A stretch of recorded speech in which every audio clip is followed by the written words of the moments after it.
Hello there, and welcome to my workshop, and welcome to this wood turning of the crown of the root of all evil.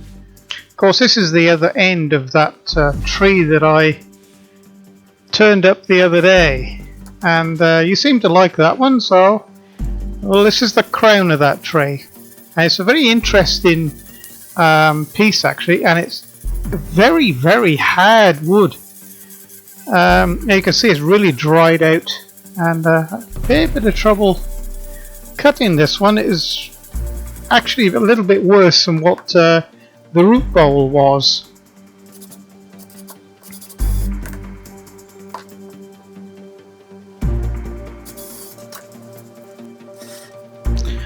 So the way that I'm going to turn this one up, I'm going to put it between centers. That's a spur drive center, which is up at the headstock end, and I've got a live center then down at the tailstock end. That's the end nearest the camera.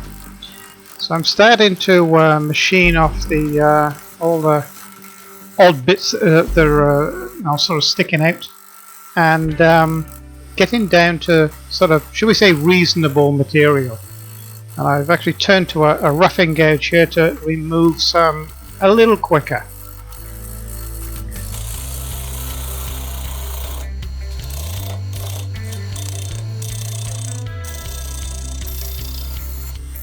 So what I'm doing here is rounding off the end, and I've just made a tenon on this, so I can turn it around and catch hold of it in the four jaws of the chuck.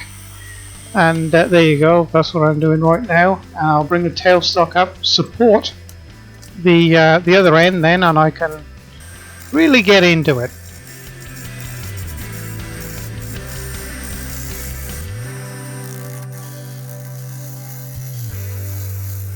I'm using a spindle gouge at the moment. It's a little bit more sort of concentrated. It's a smaller cutting blade then, and you know, you get rid of material fairly quickly and accurately. And I'm using a round nose scraper now to finish off, because you'll see in a minute what I wanted to do was I wanted to leave some of the inclusions and the back in the side wall. It made it look rather menacing.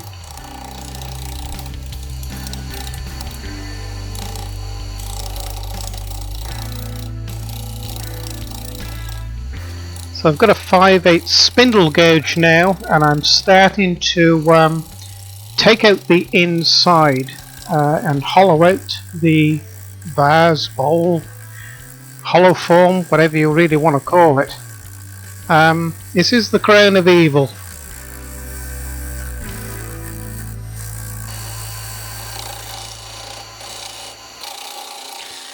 This, without doubt, is some of the hardest wood I've turned for a long time. It's right up there with Jarrah, which is another Australian wood, and it's really, really tough going. And I've got to keep on sharpening the tools all the time.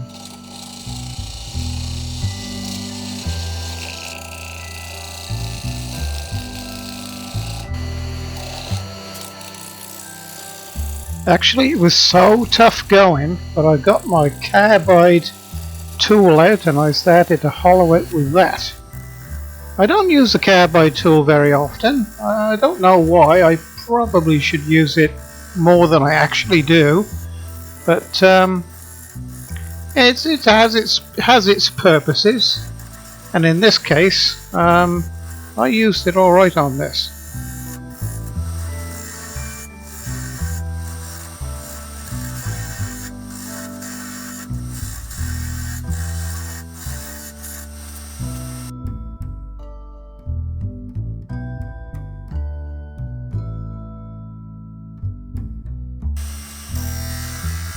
This, in fact, is one of my favourite tools for hollowing things out, and that is a parting off tool. Actually, it's very, very rigid, and of course it has a very narrow machining cross section, so it's most unlikely to grab and ruin your piece. So providing you can get it in there, it's a very good tool.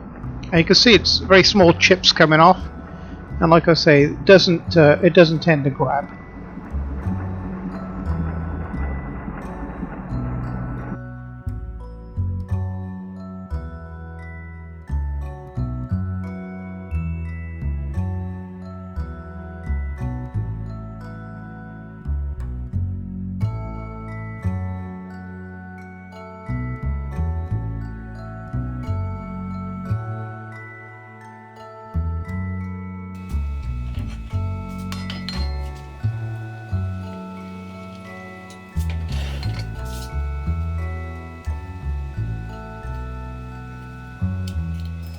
Having got rid of the center, I went back to my spindle gouge and just took out the little nub that was left there, and then we really start to go to town with hollowing out.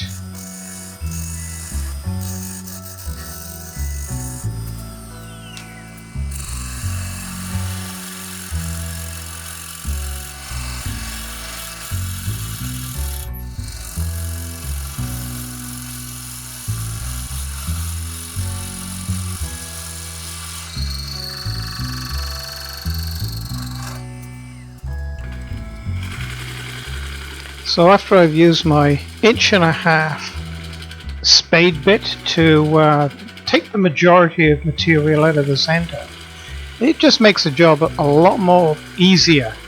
It gives you a good start. And then I get my 5/8 bowl gouge and hollow the rest out with that.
I have had literally hundreds of emails asking me exactly what this coating is. Well, it's 49% boiled linseed oil and another 49% of cedar oil and about 2% of just a stain, really, of what you fancy, I suppose. So there it is. You know, there's no great secret to it, but the effect is very pleasing. You know, I like that sort of redness in it. It just sort of brings a better sort of tone out of the wood. So I hope you've liked this video today, and if you have, please press like and subscribe to my channel. And you know, there's, I think, it's actually 300 videos now between the two channels that I have. So I hope you pop in again and have a look at one of my other videos. On this particular channel, I do a lot of CNC work. In actual fact, we manufacture CNC routers and wood lathes. So there's that, and we also manufacture, and I do a lot of tuition on lasers. So thank you for watching, and please call in again and have a look. So it's bye for now.